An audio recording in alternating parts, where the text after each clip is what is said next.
Hi hello ನಮಸ್ಕಾರ, welcome to unleash Kannada. ಇದು Kannada big boss season 10 day 74 review. ಮೊದಲಿಗೆ day 73 ತೋರಿಸಿದ್ರು. ಡೇ 73ಯಲ್ಲಿ ಅದೇ ನಡೀತಾ ಇತ್ತಲ್ಲ ಪಂಚಾಯಿತಿ, ಯಾರಿಗೆ ₹500 ಕೊಡಬೇಕು ಅಂತ, ಯಾವ ಟೀಮಿಂದ ಇದಾಯಿತು ಅಂತ. ಅದು ಫೈನಲ್ ಆಗಿ ₹500 ಬಿಗ್ ಬಾಸ್ ಅವರೇ ತೊಗೊಂಡ್ರು. ಓಕೆನಾ. ನೆಕ್ಸ್ಟ್ ಬಂದು ಎರಡು ಟೀಮವ್ರನ್ನ ಕುಣಿಸಿ ಕ್ಯಾಪ್ಟನ್ ಇಬ್ಬರನ್ನ ಕುಂಡಿಸ್ಬಿಟ್ಟು ಅವರ ಟೀಮಲ್ಲಿ ಯಾರು ಉತ್ತಮ ಯಾರು ಕಳಪೆ ಅಂತ ಹೇಳಬೇಕು. ಮೊದಲು ತನಿಷಾ ಅವರು ಟೀಮಿಂದ ಉತ್ತಮ ಬಂದು ತನಿಷಾ ಹೇಳಿದ್ದು ಇವ್ರನ್ನ, ನಮ್ಮ ವಿನಯ್ ಅವ್ರನ್ನ. ಯಾಕಂದರೆ ಫಸ್ಟ್ ಅವ್ರು ಎಷ್ಟು ಅಮೌಂಟಿಗೆ ಡೀಲ್ ಮಾಡೋರೋ ಅದರ ಮೇಲೆ ₹1 ತೊಗೊಳ್ದೆ ಅವ್ರು ಒಪ್ಕೊಂಡು ತಗೊಂಡ್ರು. ಪ್ಲಸ್ ಎಲ್ಲ ಆಟನೂ ಚೆನ್ನಾಗಿ ಆಡಿದ್ರು ಅಂತ ನನಗದೊಂಥರ ಫೇರ್ ಪಾಯಿಂಟ್ ಅನ್ನಿಸ್ತು.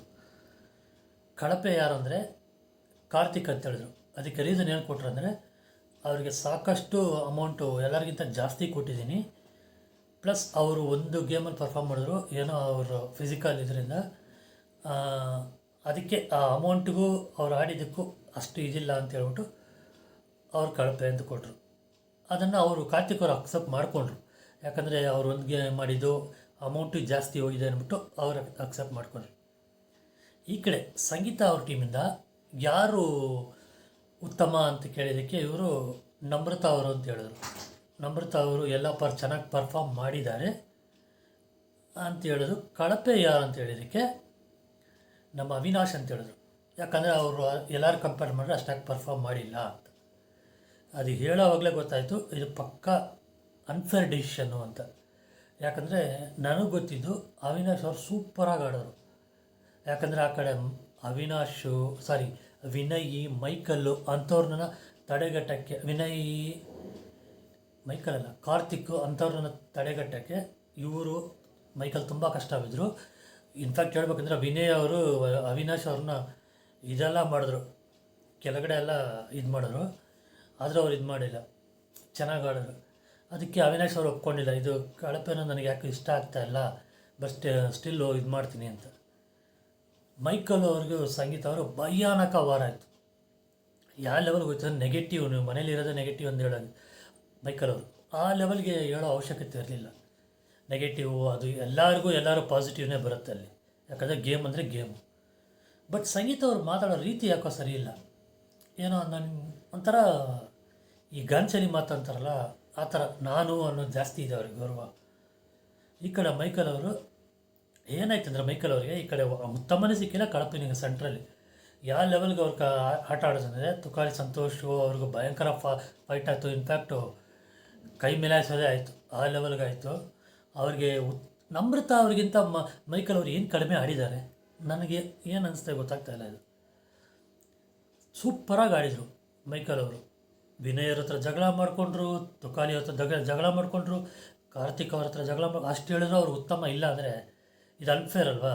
ಜಸ್ಟ್ ಬಿಕಾಸ್ ಸಂಗೀತ ಅವರಿಗೆ ಮೈಕಲ್ ಅವ್ರು ಇಡಿಸಿಲ್ಲ ಅಂದ್ಬಿಟ್ಟು ಈ ಲೆವೆಲ್ಗೆ ಇದು ಮಾಡಿದ್ರು. ಅದಕ್ಕೆ ಅವ್ರು ಮೈಕಲ್ ಅವರು ತುಂಬ ಚೆನ್ನಾಗಿ ಉತ್ತರ ಕೊಟ್ಟರು. ಬಟ್ ಆ ನೆಗೆಟಿವ್ ಅನ್ನೋದ್ಬಿಟ್ಟು ಉಳಿದಿದ್ದೆಲ್ಲ ಕರೆಕ್ಟು. ಇವ್ರು ನಾವೇನು ಸ್ಲೇವ್ಸಾ, ಇವ್ರು ಎಷ್ಟು ಕೊಡ್ತಾರೆ ಅಷ್ಟೇ ತೊಗೊಂಡು ಆಡಬೇಕು, ಅದರಲ್ಲಿ ಅರ್ಧ ಅಮೌಂಟ್ ಅವರು ತೊಗೊಳ್ತಾರಂತೆ, ಮತ್ತು ಸ್ಕ್ರೀನ್ ಸ್ಪೇಸ್ ಕೊಡ್ತಾರಂತೆ. ಇದರಲ್ಲೇ ಅಲ್ಲಿ నాకు ಸರಿ ಇಲ್ಲ ಅಂತ ಹೇಳಿದ್ರು. ಇದರಲ್ಲಿ ನನಗೆ ಇಷ್ಟ ಆಗಿದೆ ಅಂದರೆ, ತುಕಾಲಿ ಸಂತೋಷ್ ಅವರು, ವಿನಯ್ ಅವರು ಅವಿನಾಶ್ಗೋಸ್ಕರ ಸ್ಟ್ಯಾಂಡ್ ತೊಗೊಂಡ್ರು. ಜಸ್ಟ್ ಅವರು ಆ ಕಡೆ ಟೀಮಲ್ಲಿ ಇದ್ರೂ ಸ್ಟ್ಯಾಂಡ್ ತಗೊಂಡ್ರು. ತುಕಾಲಿ ಸಂತೋಷ್ ಅವರು ಎದ್ದುಬಿಟ್ಟು ಸೂಪರಾಗಿ ಮಾತಾಡೋರು. ಏನಂದರೆ, ಆ ಟೀಮಲ್ಲಿ ಅವಿನಾಶ್ ಒಬ್ಬರು ಇಲ್ಲ ಅಂದಿದ್ರೆ ವಿನಯ್ ಅವ್ರ ಟೀಮು, ನಮ್ಮ ಟೀಮ್ ಈಸಿಯಾಗಿ ಹೊಡಿತಾ ಇದ್ರು ಅವ್ರನ್ನ. ಇದು ತಪ್ಪು ಡಿಸಿಷನು, ಅವ್ರಿಗೆ ಕಳಪೆ ಕೊಟ್ಟಿದ್ದು ತಪ್ಪು ಅಂತ. ಆಮೇಲೆ ಈವನ್ನು ವಿನಯ್ ಎದ್ದುಬಿಟ್ಟು ನಮ್ಮ ಟೀಮ್ಗೆ ತುಂಬ ಟಫ್ ಕೊಟ್ಟಿದ್ದು ಬಂದು ಅವಿನಾಶ್ ಅವರೇ, ಅವ್ರು ಕ್ಲಾಪ್ಸ್ ಕೊಡಿ ಅಂತ ಹೇಳಿದ್ದು. ಯಾಕಂದ್ರೆ ಅವರಿಬ್ಬರೇ ಇನ್ಫ್ಯಾಕ್ಟ್ ಜಗಳ ಆಡಿದ್ದು. ಬಟ್ ಸ್ಟಿಲ್ ಅವ್ರು ಸೂಪರಾಗಿ ಆಡಿದ್ರು ಅಂತ ನೋಡೋರಿಗೆ, ಆಡಿಯನ್ಸ್ಗೆ ಎಲ್ಲರಿಗೂ ಗೊತ್ತು. ಪ್ಲಸ್ ಅಲ್ಲಿರೋ ಆಪೋಸಿಟ್ ಟೀಮ್ಗೆ ಆಬ್ವಿಯಸ್ಲಿ ಗೊತ್ತಿರುತ್ತೆ, ಅದು ತಪ್ಪೆ. ಆಮೇಲೆ ನಮ್ರತಾ ಅವ್ರು ಹೇಳಿದ್ರು, ಅವರು ಅಮೌಂಟ್ ಸರಿಗೆ ಇದು ಮಾಡಿಲ್ಲ, ಬೈಫರ್ಕೇಟ್ ಮಾಡಿಲ್ಲ, ಜಸ್ಟ್ ನಾವು ಆಡಿ ಒಪ್ಕೊಂಡಿದ್ದಕ್ಕೆ ಅವ್ರು ಹಾಗೆ ಬಿಟ್ಬಿಟ್ರು ಅಂತ ಹೇಳಿದ್ದಕ್ಕೆ, ಇಲ್ಲ ಅದು ನನ್ನ ಡಿಸಿಷನು, ಫೈನಲ್ ಆಗಿ ಇದು ಕ್ಯಾಪ್ಟನ್ ಡಿಸಿಷನ್ ಅದು ಇದು ಅಂತ ಫೈನಲ್ವರೆಗೂ ಒಪ್ಕೊಂಡೇ ಇಲ್ಲ. ಆಮೇಲೆ ಬಿಗ್ ಬಾಸ್ ಅವರು ಎಂಟ್ರಿ ಕೊಟ್ಟು ಕ್ಯಾಪ್ಟನ್ಸಿ ಇದು ಮಾಡಿದ್ರು. ಏನಂದರೆ, ಇವಾಗ ಫೈನಲ್ ಆಗಿ ಇನ್ನೊಂದು ಟಾಸ್ಕ್ ಆಡಿಸ್ತೀನಿ, ಅದನ್ನು ಅಲ್ಲಿಗೆ ಬಿಟ್ಟರು. ಇನ್ನೊಂದು ಟಾಸ್ಕ್ ಆಡಿಸ್ತೀನಿ. ಈ ಟಾಸ್ಕಲ್ಲಿ ಬಿಡ್ಡಿಂಗ್ ಮಾಡ್ಬೋದು. ಒಬ್ಬೊಬ್ಬರು ಬಂದು ನಿಲ್ಲಬೇಕು, ಯಾವ ಟೀಮ್ ಅಂತ. ಅದು ಬಿಡ್ಡಿಂಗ್ ಸ್ಟಾರ್ಟಿಂಗು 100 ರುಪೀಸಿಂದ. ಇದರಲ್ಲಿ ನಮ್ಮ ಇವರು ಯಾರು, ತುಕಾಲಿ ಸಂತೋಷ್ ಅವ್ರನ್ನ, ಆಮೇಲೆ ಇನ್ಯಾರು ಸಿರಿ ಅವ್ರನ್ನ, ನಮ್ರತಾ ಅವ್ರನ್ನ, ಪ್ರತಾಪ್ ಅವ್ರನ್ನ ಇವರು ತಗೊಂಡ್ರು. ಯಾರು, ಸಂಗೀತ ಅವರು. ಎಷ್ಟಕ್ಕೆ ಎಲ್ಲರಿಗೂ 100 ರೂಪಾಯಿ. ಇದರಲ್ಲಿ ಸ್ಪೆಷಾಲಿಟಿ ಏನಂದರೆ ಸಿರಿ ಅವರು 100 ರೂಪಾಯಿಂದ 800 ರುಪೀಸ್ವರೆಗೂ. ತನಿಷ್ ಅವರು ಬಿಟ್ಕೊಟ್ಟಿಲ್ಲ, ಇವರು ಬಿಟ್ಕೊಟ್ಟಿಲ್ಲ, 800 ರುಪೀಸ್ವರೆಗೂ ಹೋಯಿತು. ಅದು ಯಾವ ಲಾಜಿಕ್ ಅಂತ ಇದುವರೆಗೂ ನನಗೆ ಅರ್ಥ ಆಗಿಲ್ಲ. 800 ರುಪೀಸ್ಗೆ ಸಂಗೀತ ಅವರು ಟೀಮ್ ತಗೊಂಡ್ರು. ಆ ಕಡೆ ಅವರು ವಿನಯ್ ಅವ್ರನ್ನ, ಆಮೇಲೆ ಮೈಕಲ್ ಅವ್ರನ್ನ, ಅವಿನಾಶ್ ಅವ್ರನ್ನ, ಮತ್ತು ತನಿಷಾ, ಇನ್ಯಾರು ಆಡಿದ್ರು, ವರ್ತೂರ್, ಇಷ್ಟು ಜನನ ಅವ್ರು ತಗೊಂಡ್ರು. ಏನು ಕಾಂಪಿಟೇಷನ್ ಅಂದರೆ, ಇದು ಎವ್ರಿ ಇಯರ್ ನಡೆಯುತ್ತೆ. ಒಂದು ಡ್ರಾಯಿಂಗ್ ಕೊಡ್ತಾರೆ. ಫಸ್ಟ್ ಅವರು ಆ ಡ್ರಾಯಿಂಗ್ ಬರೆದು ತೋರಿಸ್ಬೇಕು. ಇದು 15 ಸೆಕೆಂಡ್ಸಲ್ಲಿ ನೋಡಿಬಿಟ್ಟು ಅದೇ ಥರ ಬರೀಬೇಕು, ತಿರುಗಿ ನೋಡಬಾರ್ದು. ಲಾಸ್ಟಲ್ಲಿರೋ ಮಾತ್ರ ಫಸ್ಟ್ ಬರೀತಾರಲ್ಲ ಅವ್ರ ಮಾತ್ರ ಡ್ರಾಯಿಂಗ್ ನೋಡ್ಕೊಂಡು ಬರೀಬೋದು. ಎಲ್ಲರಿಗೂ 15 ಸೆಕೆಂಡ್ಸ್. ಅದರಲ್ಲಿ ಏನಾಯ್ತು ಅಂದರೆ, ನಮ್ರತ ಅವರು ಎಲ್ಲ ಸೂಪರಾಗಿ ಬರೀತಾ ಬಂದರು. ನೆಕ್ಸ್ಟ್ ಪ್ರತಾಪ್ ಅವರು ಚೆನ್ನಾಗಿ ಬರೆದ್ರು. ತುಕಾಲಿ ಸಂತೋಷ್ ಅವರು ನಲ್ಲಿಗೆ ಗನ್ನು ಬರೆಯೋದು, ಗನ್ನಿಗೆ ಬೇರಾದ ಬರೆಯೋದು. ಅವ್ರು ವಿನಯರಂತೂ ಆ ಕಡೆ ಟೀಮಲ್ಲ ನೋಡಿ ನೋಡಿ ನಗಿತಾ ಇದ್ದಾರೆ. ಅದು ನೋಡೋಕ್ಕೂ ಚೆನ್ನಾಗಿತ್ತು. ನನಗೆ ಇದರಲ್ಲಿ ಒಂದೇ ಒಂದು ಅನಿಸುತ್ತೆ, ಪರ್ಪಸಾಗೇ ಮಾಡಿದ್ರ ಅಂತ ತುಕಾಲಿ ಸಂತೋಷ್ ಅವರು. ಅದು ದೆವ್ವ ಅಂತ ಒಂದು ಬರೆದಿದ್ದಾರೆ, ಅದು ಕ್ಲೀನಾಗಿ ಕಾಣ್ತಾ ಇದೆ, ಅದು ಸರಿಗೆ ಬಂದಿಲ್ಲ. ಮೋಸ್ಟ್ಲಿ ನನಗೆ ಅನಿಸುತ್ತೆ ಸುದೀಪ್ ಸರ್ ಅಡ್ರೆಸ್ ಮಾಡ್ತಾರೆ ಅಂತ. ಬಟ್ ಏನಪ್ಪ, ಅವ್ರು ಯಾವುದಾದ್ರು ಅಡ್ರೆಸ್ ಮಾಡೋಕ್ಕೂ ಗೊತ್ತಿಲ್ಲ. ತುಂಬಾಗಳು ವಿಷಯಗಳಿದೆ, ಇಷ್ಟು ಅಡ್ರೆಸ್ ಮಾಡ್ತಾರ ಅಂತಲೂ ನನಗೆ ಗೊತ್ತಿಲ್ಲ. ಆ ಕಡೆ ವಿನಯ್ ಅವ್ರ ಟೀಮ್ ಅವರು ಆಲ್ಮೋಸ್ಟ್ ಒಂದು 80% ಕರೆಕ್ಟಾಗಿ ವಿನಯ್ ಅವ್ರು ಫಸ್ಟ್ ಸ್ಟಾರ್ಟ್ ಮಾಡಿಬಿಡೋಲ್ಲ. ವಿನಯ್ ಅವ್ರು ಸರಿ, ಅವಿನಾಶ್ ಅವ್ರು ಸರಿ, ವರ್ತೂರ್ ಅವ್ರು ಸರಿ, ಮೈಕಲ್ ಅವ್ರು ಎಲ್ಲ ಚೆನ್ನಾಗಿ ಬರೆದ್ರು. ಆ ಇದರಲ್ಲಿ ಅವ್ರು ವಿನ್ ಆದರು ಆ ಟಾಸ್ಕಲ್ಲಿ. ಆ ಟಾಸ್ಕಲ್ಲಿ ಆದಮೇಲೆ ಹಣ ವಿನಿಯೋಗ ಆಯಿತು. ಹಣ ವಿನಿಯೋಗ ಎಲ್ಲರಿಗೂ ಒಂದು 1000 ಆ ಥರನೇ ಹೋಯಿತು.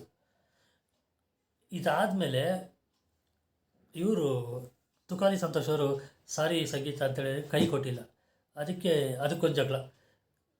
ಒಂದು ಸಾರಿ ಇದು ಕೈ ಕೊಡೋಕ್ಕೆ ಬಂದರೆ, ಬೇಡ ನಾನು ಅವಾಗಲೇ ಕೇಳಿದ್ದಕ್ಕೆ ಕೈ ಕೊಟ್ಟಿಲ್ಲ, ನಾನು ಅವಾಗ ಇದರಲ್ಲಿ ಇದ್ದೆ, ಆ ಝೋನಲ್ಲಿ ಇದ್ದೆ. ಬಟ್ ಅವ್ರ ಸಂಗೀತ ಅವ್ರ ಮೇಲೆ ತಪ್ಪಿಲ್ಲ, ಯಾಕಂದರೆ ಸೋತಿದ್ದರೆ ಅವ್ರು ಕೈ ಕೊಡೋದು ಅದೆಲ್ಲ ಎಕ್ಸೆಪ್ಟ್ ಮಾಡೋಕ್ಕಾಗಲ್ಲ. ಅದಕ್ಕೆ ಒಂದು ಜಗಳ. ಇವರು ಸಂಗೀತ ಅವರು ಹೋಗ್ಬಿಟ್ಟು ರೆಸ್ಟ್ರೂಮಲ್ಲಿ ಹೋಗ್ಬಿಟ್ಟು ಅಳ್ತಾಯಿದ್ರು, ಮಿರರ್ನ ನೋಡ್ಕೊಂಡು ಅಳ್ತಾಯಿದ್ರು. ಆಮೇಲೆ ಪ್ರತಾಪ್ ಹತ್ರ ಬಂದು ಅಳ್ತಾಯಿದ್ರು, ನಾನು ಏನು ಮಾಡಿದೆ ಇವರಿಗೆ, ಇಷ್ಟು ಇದು ಮಾಡ್ತಾರೆ, ನನ್ನ ಸಪ್ರೇಟ್ ಮಾಡ್ತಾಯಿದ್ದಾರೆ, ಎಲ್ಲರೂ ನನ್ನೇ ಇದು ಮಾಡ್ತಾರೆ ಅಂತ. ಈ ಗ್ಯಾಪಲ್ಲಿ ಅವ್ರಿಗೆ ಅಲ್ಲಿ ಕೂತಿರೋವಾಗ ವಿನಯ್, ಅವಿನಾಶ್, ಮೈಕಲ್ಲು ಅವರೆಲ್ಲ ಕಾಫಿ ತೊಗೊಬಂದು, ಇದು ವಿಕ್ಟ್ರಿ ಕಾಫಿ ತುಂಬ ಚೆನ್ನಾಗಿದೆ ಅದು ಅಂತ ಅವ್ರನ್ನ ರೇಗಿಸ್ತಾಯಿದ್ರು. ಪರ್ಪಸ್ಸಾಗೇ ರೇಗಿಸ್ತಾಯಿದ್ರು, ಕ್ಲೀನಾಗಿ ಗೊತ್ತಾಗ್ತಾಯಿದೆ. ಈ ಕಡೆ ಅದನ್ನೆಲ್ಲ ಸೇರಿಸ್ಕೊಂಡು ಇಷ್ಟು ಇದು ಮಾಡ್ತಾರೆ, ನನ್ನ ಸಪ್ರೇಟ್ ಮಾಡ್ತಾಯಿದ್ದಾರೆ ಅಂತೇಳಿ. ಬಟ್ ಇದಕ್ಕೆ ಯಾರು ಕಾರಣ? ಇಷ್ಟು ಜನ ಅವ್ರನ್ನ ಸಪ್ರೇಟ್ ಮಾಡ್ತಾಯಿದ್ದಾರೆ ಅಂದರೆ ಎಲ್ಲರದ್ದು ತಪ್ಪ, ಸಂಗೀತ ಅವ್ರ ತಪ್ಪ? ಅವ್ರ ಜೊತೆಯಲ್ಲಿದ್ದು ಕಾರ್ತಿಕ್ ಅವರೇ ಸಪ್ರೇಟ್ ಆಗಿದ್ದಾರೆ ಅಂತ ಲೆಕ್ಕ. ಎಷ್ಟು ಅವರು ಇವ್ರಿಗೂ ಸ್ಟ್ಯಾಂಡ್ ತಗೊಂಡು ಅವರೇ ಸಪ್ರೇಟ್ ಆಗಿದ್ದಾರೆ, ಯಾರು ತಪ್ಪು? 70% ಇವ್ರು ತಪ್ಪಿರುತ್ತೆ, 30% ಅವ್ರ ತಪ್ಪಿರುತ್ತೆ. ಇದರಲ್ಲಿ ಈ ಬಿಡ್ಡಿಂಗ್ ರೆಡಿ ಆಗಿ ಇನ್ನೊಂದು ಮಜಾ ಏನಂದರೆ, ಕಾರ್ತಿಕ್ ಅವ್ರು ಸ್ವಲ್ಪ ಕಾಲು ಇದಾಗಿದೆ ಅಂದ್ಬಿಟ್ಟು ಅನ್ಸೋಲ್ಡು. ಆ ಕಡೆ ತನಿಷ್ ಅವರು ತೊಗೊಂಡಿಲ್ಲ, ಈ ಕಡೆ ಸಂಗೀತ ಅವರು ತೊಗೊಂಡಿಲ್ಲ. ಫಸ್ಟ್ ಇದರಲ್ಲಿ 4000 ತೊಗೊಂಡು ಅವ್ರನ್ನ ಇಲ್ಲಿ ಅನ್ಸೋಲ್ಡು. ಅವ್ರನ್ನ ಉಸ್ತುವಾರಿಗೆ ಅಂತ ಬಿಟ್ಬಿಟ್ಟಿದ್ರು. ಓಕೆನಾ? ಅದರಲ್ಲಿ ಉಸ್ತುವಾರಿಯಲ್ಲಿದ್ದವ್ರಿಗೆ ತನಿಷಾ ಅವರು 100, ಸಂಗೀತ ಅವರು 100. ವರ್ತೂರು ಅದಕ್ಕೆ ಕೇಳಿದರು, ಆಡ್ದವ್ರಿಗೆ 100, ಉಸ್ತುವಾರಿ ಹೊಡಿಸಿದ್ರೆ 200 ಅಂತ. ಅದೇ ಈ ಕಡೆ ಬಂದರೆ ಯಾರ್ದು ತಪ್ಪು? ಸಂಗೀತ ಅವರು ನನಗೆ ಯಾಕೋ ಇದು ಕ್ಯಾಮ್ರಾ ಫೋಕಸ್ಸು ಎಲ್ಲ ಜನ ನೋಡಲಿ ಅಂತ ಹೇಳ್ಬಿಟ್ಟು ಹಾಕ್ತಾರೋ ಏನೋ ಗೊತ್ತಿಲ್ಲ. ಅವ್ರು ಯಾರು ಫೈನಲಿ ಕಾರ್ತಿಕರೇ ಬಂದು ಅವ್ರನ್ನ ಕನ್ಫ್ಯೂಸ್ ಮಾಡ್ತಾಯಿದ್ರು. ಇಷ್ಟಕ್ಕೆ ಆಟ ಮುಗೀತು. ನೋಡಬೇಕು ಇವತ್ತು ಯಾರು ಉತ್ತಮ, ಯಾರು ಕಳಪೆ ಕೊಡ್ತಾರೆ ಅಂತ. ನಾನು ರಿವ್ಯೂನು ಇಷ್ಟಕ್ಕೆ ಮುಗಿಸ್ತಾ ಇದ್ದೀನಿ. ನಿಮಗೆ ಈ ರಿವ್ಯೂ ಇಷ್ಟ ಆಗಿದರೆ ದಯವಿಟ್ಟು ಲೈಕ್ ಮಾಡಿ, ಶೇರ್ ಮಾಡಿ. ಯಾರು ಚಾನಲ್ನ ಸಬ್ಸ್ಕ್ರೈಬ್ ಮಾಡಿರೋ ದಯವಿಟ್ಟು ಸಬ್ಸ್ಕ್ರೈಬ್ ಮಾಡಿ. Thank you guys. Bye all.